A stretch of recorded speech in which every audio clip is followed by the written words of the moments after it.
সব ক্যাপ্টেনদের বললে তো ক্যাপ্টেন্সির থাকাতে কি রেসপন্সিবিলিটি থাকাতে কি ব্যাটিং বেটার হয় বা নাকি আপনি আলাদা করতে পারেন?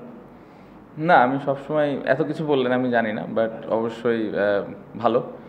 আমি মনে করি জাস্ট স্টার্ট হয়েছে, এখনও লম্বা সময় যাওয়ার বাকি, বাট ভালোই স্টার্ট হয়েছে আমি মনে করি। বাট হ্যাঁ, আমি সবসময় যেটা বলি যে আমি ব্যাটিংয়ের সময় অ্যাজ এ ব্যাটসম্যান হিসেবে খেলতে পছন্দ করি। আমার ভেতরে একবারের জন্য মনে হয় না যে আমি ক্যাপ্টেন হিসেবে খেলছি। চিন্তা করি যে কীভাবে অ্যাজ এ ব্যাটার হিসেবে কন্ট্রিবিউট করতে পারি, ওটাই মেন ফোকাস থাকে। আর যখন অফ দ্য ফিল্ড বা যখন ফিল্ডিংয়ে থাকি তখন আমি ক্যাপ্টেন হিসেবে আমার যে রেসপন্সিবিলিটিসগুলো ওইগুলো আমি চেষ্টা করি পালন করার। একটা অ্যাডিশনাল জিনিস জানতে চাচ্ছি, গত জুন মাসে যখন আপনি জানালেন যে আপনি ক্যাপ্টেন্সি করবেন না, তারপরে এই কয়টা মাস এদিকে একটা একটু ফ্রি ছিল মাইন্ড, যে আপনি মানে নিশ্চয়ই জানতে পেরেছেন কিছুদিন আগে যে আপনি আবার ক্যাপ্টেন হচ্ছেন। এই যে টাইমটা কি এটা অ্যাকচুয়ালি বেটার ছিল আপনার জন্য, যে আপনার ক্যাপ্টেন্সি নিয়ে ভাবতে নাকি নিজেকে প্রেশার?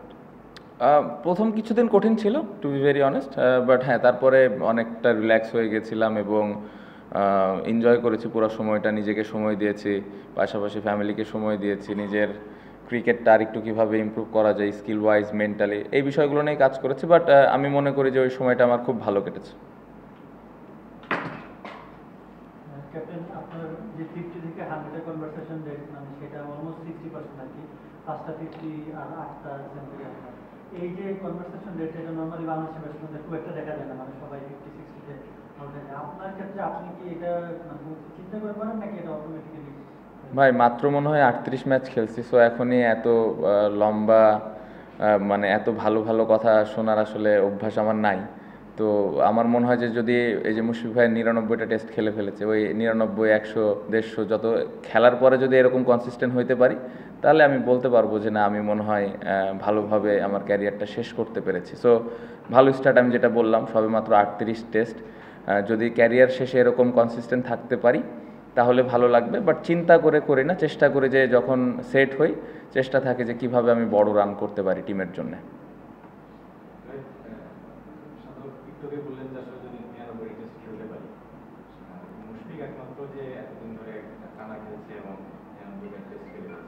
আপনার যে শুটা কিংবা আমাদের যেটা বললাম আপনার ইচ্ছা নাকি মানে 99 টেস্ট কিংবা আরো বেশি খেলতে কিংবা না, 99টা তো না, অবভিয়াসলি না, 99টা হলে 100টা চাইবো খেলতে।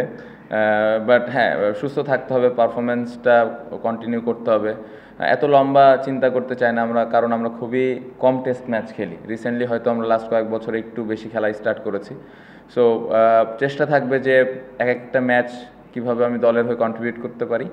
একটা একটা করে ম্যাচ যদি আমি খেলতে পারি তাহলে দেখা যাবে যে বছর শেষে বা আমার ক্যারিয়ার শেষে কতগুলো ম্যাচ আমি খেলতে পারবো, তখন আসলে বোঝা যাবে। বাট এত লম্বা এত দূরে চিন্তা করতে চাই না এখন। গতকালের ইনিংসটা নিয়ে একটু বলি, মানে শ্রীলঙ্কার 2টা সেঞ্চুরি ছিল একই টেস্টে, 2 সেঞ্চুরি। গতকালের ইনিংসটা ওই ইনিংসগুলোর থেকে কতটা ডিফারেন্ট ছিল, মানে দেখে মনে হচ্ছে অনেক কমফোর্টেবল শার্প। কি চেঞ্জ ছিল আপনার কাছে, কি? না, শ্রীলঙ্কার সাথে ডিফারেন্ট চ্যালেঞ্জ ছিল। ওইখানে ওদের বোলিং অ্যাটাকটাও ডিফারেন্ট, ওদের স্পিন বেশি আমাদের খেলা লেগেছে ওইখানে। সো ওই জায়গাটাতে একটু ডিফারেন্ট চ্যালেঞ্জ ছিল। এখানে যেরকম পেস বলাররা বেশ কিছু ওভার বল করেছে, কন্ডিশনটা ডিফারেন্ট। সো আমি ব্যাটিংয়ের দিক দিয়ে খুব বেশি আলাদা করব না, বাট হ্যাঁ কন্ডিশন এবং অপোনেন্টের স্ট্রেংথ ডিফারেন্ট ছিল, ওই অনুযায়ী ব্যাটিং করার চেষ্টা করেছি।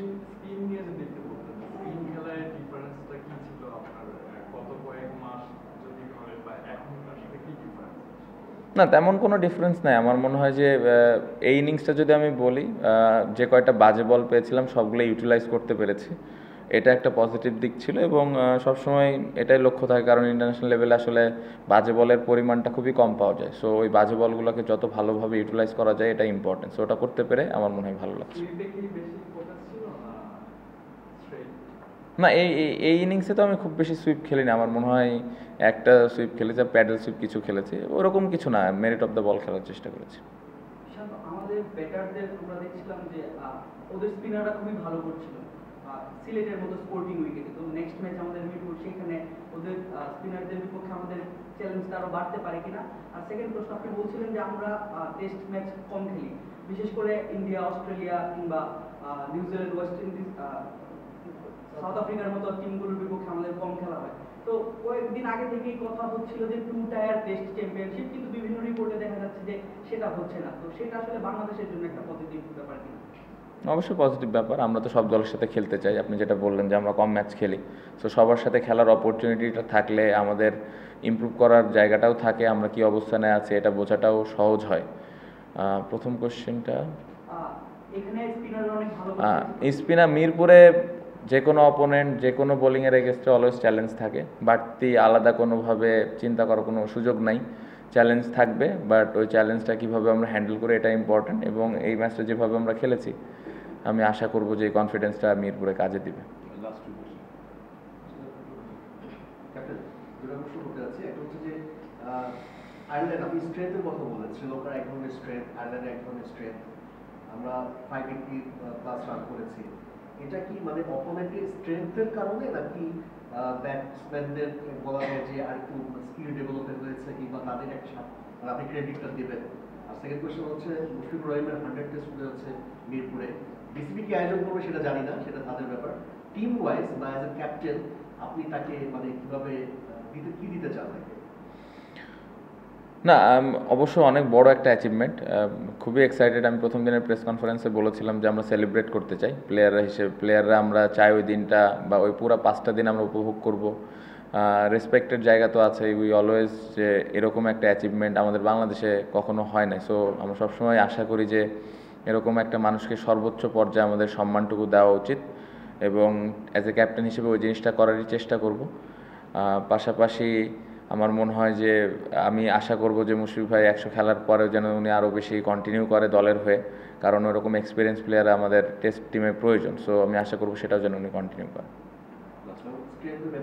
ও আচ্ছা, না আমি ব্যাটসম্যানদের এখানে ক্রেডিট দিব, স্পেশালি বোলারদেরও ক্রেডিট দেবো। দেখেন ইন্টারন্যাশনাল ক্রিকেটে হ্যাঁ অবশ্যই আমি বলছি না যে অনেক স্ট্রং দল বা অনেক ছোট দল, আমি এই ডিবেটে যেতেই চাই না। International cricket specially test cricket সবসময় চ্যালেঞ্জ থাকে। আপনি দেখেন যে কয়টা রান করেছে, জয় 170, মমিনুল ভাই 80, সাদমান 80, এই প্রত্যেকটা শট যখন তারা ম্যাচে যে খেলেছে সবগুলো এক্সিকিউট করা লেগেছে। সো ওই এক্সিকিউশন না হলে কিন্তু আউট হয়ে যেত। আমরা কিন্তু এর আগে জিম্বাবুয়ের সাথে এখানে হেরে গেছিলাম। সো আমার মনে হয় যে অ্যাজ এ ব্যাটিং ইউনিট বা বোলিং ইউনিট প্রত্যেকটা জায়গায় আমাদের ওই প্ল্যানটা এক্সিকিউট করা লেগেছে, এবং যেটা আমরা করতে পেরেছি এটা শুধুমাত্র যে অপোনেন্টের কারণে তা না, এটা যদি প্রপার স্কিল না থাকে বা মেন্টালিটি যদি ঠিক না থাকে এটা করা সম্ভব না। সো আমার মনে হয় যে ক্রেডিটটা পুরা ব্যাটিং এবং বোলিং ইউনিটকে দেওয়া উচিত।